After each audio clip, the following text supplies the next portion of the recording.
વડોદરા શહેરમાંથી એક માનવતાભર્યો કિસ્સો સામે આવ્યો છે। ચાણી પોલીસે ઝડપી અને સંવેદનશીલ કામગીરી કરીને એક મૂંગા બાળકને તેના પરિવાર સાથે ફરી મિલાવ્યો છે। પોલીસની સતર્કતા અને 112 ટીમના સહકારથી આ કામ ગણતરીના સમયમાં પૂર્ણ થયું। 18 ફેબ્રુઆરીના રોજ છાણી વિસ્તારમાં એક આશરે 7 વર્ષનો મૂંગો બાળક ભટકતો હાલતમાં મળી આવ્યો હતો। બાળક બોલવામાં અસમર્થ હોવાથી તેની ઓળખ કરવી મુશ્કેલ બની હતી। બાળક અંગે માહિતી મળતા તરત જ 112 ઇમરજન્સી ટીમે તેને સુરક્ષિત રીતે પોલીસ સ્ટેશન પહોંચાડ્યો હતો। ત્યારબાદ છાણી પોલીસ દ્વારા બાળકની ઓળખ માટે તાત્કાલિક કાર્યવાહી હાથ ધરવામાં આવી। બાળકના ફોટોગ્રાફ્સ અને માહિતી વિવિધ માધ્યમો દ્વારા પ્રસારિત કરવામાં આવી।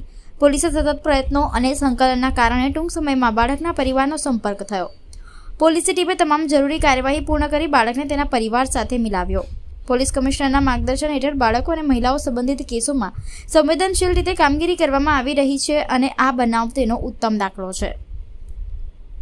ગઈ તારીખ 18 ફેબ્રુઆરીના રોજ છાણીના રહીશ ચંદ્રગુપ્ત કમલેશભાઈ સોનાભાઈ મહેડા કે જેની ઉંમર 7 વર્ષની છે, એ બાળકને ઓટિઝમની બીમારી હોય ઘરેથી એ નીકળી ગયેલા હતા। પ્રકૃતિ રિસોર્ટની સામે રોડ ઉપર એ ફક્ત એટલું બોલતા હતા કે હેલ્પની। તો છાણીના રહીશ જયંતિભાઈ ભૈલાલભાઈનું ધ્યાન આ બાળક ઉપર પડતા એમને 112નો સંપર્ક કર્યો અને 112નો સંપર્ક કર્યા પછી 112 એ બાળકને ત્યાં છાણી પોલીસ સ્ટેશન લઈને આવી।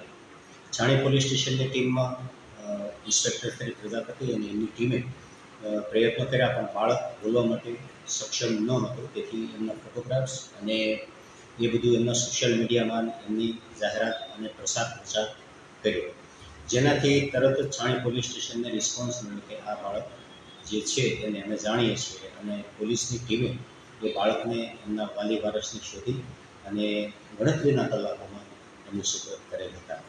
માનનીય પોલીસ કમિશનર સાહેબ શ્રી બાળકો અને મહિલાઓના બનાવોમાં ખૂબ જ સંવેદનશીલ છે અને જોઈન્ટ કમિશનર શ્રી ડૉક્ટર બેના પાટીલ સાહેબની સીધી સૂચના અનુસાર આ કામગીરી પોલીસ ટીમે કરેલી હતી। 112ની ટીમ પણ કામે લાગેલી હતી, સ્થાનિક પોલીસ છાણીની ટીમ પણ કામે લાગેલી હતી અને સમગ્ર કામમાં સીધું માર્ગદર્શન ઝોન 1 ચાવડા સાહેબનું